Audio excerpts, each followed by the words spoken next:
Assalamualaikum warahmatullahi wabarakatuh. Adik-adik, kita lanjutkan pada sesi part 4 nomor 18. Campuran larutan 50 ml larutan asam format 0,2 m dengan 50 ml larutan NaOH 0,2 m dapat menghasilkan garam yang terhidrolisis. Udah jelas ini ya, berarti akan menghasilkan garam terhidrolisis. Karena 50 ml itu berarti volumenya sama ya antara asam lemah. Asam lemahnya itu ini dengan basa kuat, ini basa kuatnya itu sama-sama 50 ml dan konsentrasinya sama-sama 0,2. Dengan demikian nanti kita akan mendapati konsentrasinya dengan perhitungan karena sama ya. Jadi saya langsungkan aja, nanti garam yang terbentuk garamnya itu punya konsentrasi setengahnya dari konsentrasi ini, berarti 0,1 m. Nah, sekali lagi karena ini hidrolisis, maka kita akan menggunakan rumus hidrolisis untuk menentukan pH garam tersebut. Hidrolisis ini merupakan garam yang tersusun dari asam lemah dan basa kuat. Akibatnya nanti garam tersebut akan bersifat basa. Nah, kalau bersifat basa, maka rumusnya adalah kita menggunakan rumus hidrolisis hidrolisis yang nanti sifatnya basa. OH- gitu ya. OH- sama dengan akar KW per Ka ya kan, dikalikan konsentrasi garam gitu. Nah, KW-nya adalah 10 pangkat min 14 dibagi 10 pangkat min 5 dikali 0,1 di akar.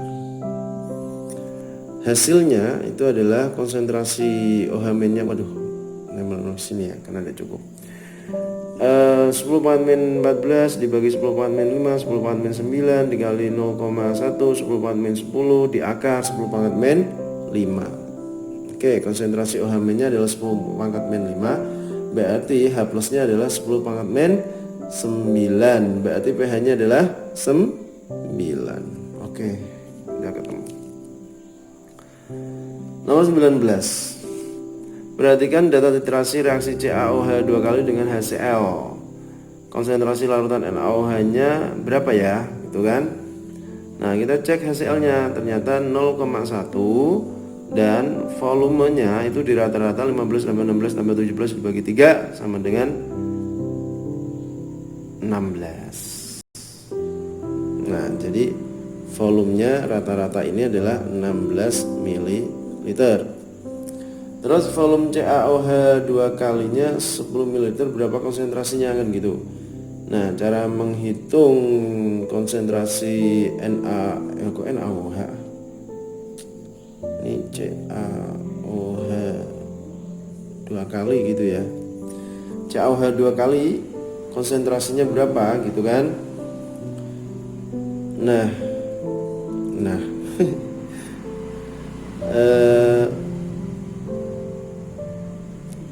M basa kali volume basa kali B sama dengan M asam kali V asam kali A gitu kan. Terus M basanya yang dicari, terus konsentrasi asamnya itu adalah 0,1 kali 16 kali hanya 1 dibagi volume basanya 10 kali ada 2 B nya ya, ada 2 berarti sama dengan 0, ini coret dulu aja ya, 8 gitu kan. Terus ini 0,8 dibagi 10 0,08 M. Nah, jawabannya adalah A. Oke, lanjut ya. Nomor 20. 9.200 ml larutan AgNO3 atau perak nitrat 10 pangkat min 4M masing-masing dimasukkan ke 200 ml wadah yang berisi 4 jenis larutan yang mengandung ion S2-min, CO2-min, Cr42-min, SO42-min dengan konsentrasi 10 pangkat min 4M. Jika harga KSP-nya sebagai berikut, garam yang akan mengendap. Nah, kalau ada rumus kayak gini dan ternyata jenis ionnya itu 2-min semua, berarti nanti cara menghitungnya adalah tinggal kita ambil salah satu sampel aja ya. Ini maksudnya Ag nanti dia akan membentuk Ag2X. X-nya itu adalah ion-ion ini ya, ion-ion ini. Dengan demikian, kalau kita pengen menghitung KSP, kita ambil sampel aja ya, KSP sampel tapi yang benar kira-kira ya. Kita cek dari sini. Kalau dia akan mengendap, maka harga KSP-nya, saya terus KSP aja ya, akan melampaui harga KSP. Ini KSP-nya akan melampaui harga KSP-nya karena lagi di sini ada opsi 2Z, maka kita perlu curiga mengendap berarti KSP-nya yang paling kecil. Nah, urutan paling kecil 2Z dari yang paling kecil itu adalah min berapa yuk? Min 49. Nah, ini kita curiga di sini.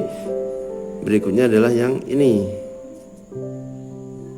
Berapa ini? Min 20. Nah, garam yang akan mengendap apa? Ya jelas lah, tidak perlu dihitung karena ini opsinya ada 2. Itu harusnya jawabannya adalah Ag2S dan Ag2CrO4. Ag2S, Ag2CrO4. Nah, ini jawabannya. Bagaimana kalau dihitung? Ya, kalau dihitung kita gunakan rumus ini. Ag plusnya dikuadratkan kalikan konsentrasi X2-nya dikuadratkan. Tidak perlu. Agx-nya itu kita ambil yang ini S. Ya. Berarti kita ambil yang S-nya itu berapa tadi? Nih, 4 jenis larutan mengandung konsentrasi 10 pangkat min 4. Jadi nanti ini kalikan 10 pangkat min 4 dan ini itu juga 10 pangkat min 4, berarti kita permudah aja 10 pangkat min 4 kuadrat dikali 10 pangkat min 4, berarti akan ketemu 10 pangkat min 12. Itu GSP-nya. Jelas lah ini terlampaui ya. Ini terlampaui. Ini lebih besar berarti ini akan larut. Ini lebih besar berarti ini kan larut. Tapi yang 2 ini terlampaui. Begitu. Jadi dia akan mengendap. Oke, kita lanjutkan lagi untuk nomor 21. Contoh penerapan sifat koloid dari adsorpsi. Adsorpsi masih ingat kan? Adsorpsi itu adalah penyerapan. Dan elektroforesis.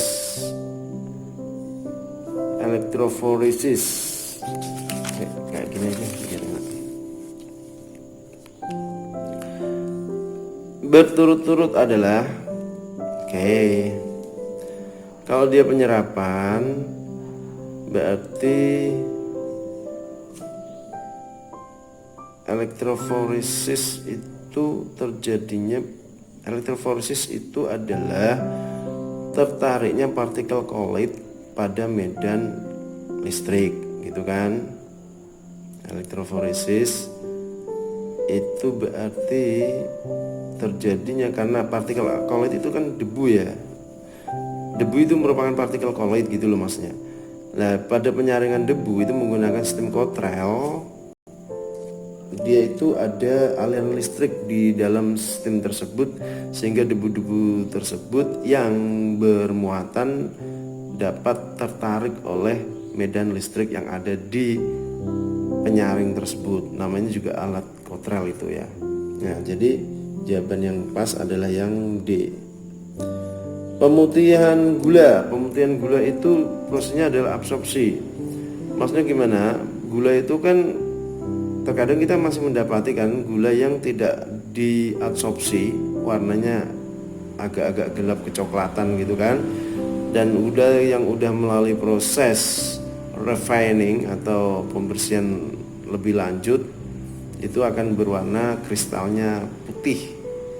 Nah, yang berwarna coklat, gula yang berwarna coklat itu sebenarnya masih ada mengandung pengotor. Jadi perlu diabsorpsi pengotornya itu bisa menggunakan karbon aktif. Dilewatkan karbon aktif. Jadi gula itu dilarutkan sedemikian rupa terus dilewatkan pada karbon aktif, maka partikel-partikel yang pengotornya itu ditarik oleh karbon aktif. Nah, proses itulah yang disebut sebagai proses absorpsi. Jelas untuk sorot lampu itu adalah apa? Efek Tyndall. Terus apa lagi itu? Penjernihan air itu adalah cenderung ke koagulasi, tapi prosesnya sebenarnya penyerapan terlebih dahulu, absorpsi terlebih dahulu. Setelah dia absorpsi dia menjadi lebih berat, terus dia mengalami koagulasi atau dia mengendap. Pengotornya itu mengendap. Demikian untuk part 4 ya. Kita lanjutkan lagi untuk part 5 di sesi berikutnya. Sekian dari saya, semoga sukses. Assalamualaikum warahmatullahi wabarakatuh. Subscribe, share, dan lonceng notifikasi.